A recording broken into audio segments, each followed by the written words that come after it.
Welcome and thanks for joining us at EMII.com. I'm Kathleen Reddington with your hedge fund headlines. Today is Wednesday, September 24th, 2008.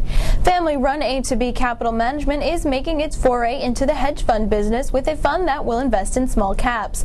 Fin Alternatives reports that the fund will invest in both private pre-IPO small caps and publicly traded small caps and aims to raise $25 million. And staying with hedge fund news, Avenue Capital is hoping to raise 1.5 billion euros for a new fund that will invest in distressed debt in Europe. The Telegraph reports that fund manager Mark Lazary has already begun marketing the fund and is thought to have snagged some of America's biggest public pension funds as investors.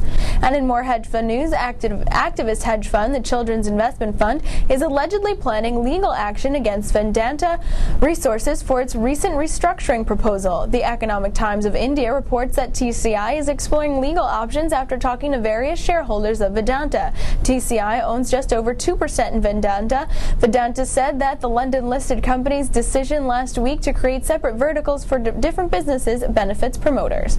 And in other hedge fund news, the government of Australia's controversial blanket ban on short selling of ASX-listed securities may be lifted sooner than expected. The Melbourne Herald-Sun reports that the Australian Securities and Investments Commission will only review the prohibition on short selling on October 22nd. However, Nick Sherry, the Minister for Superannuation and Corporate Law, indicated it could be much sooner. And that rounds out today's hedge fund headlines.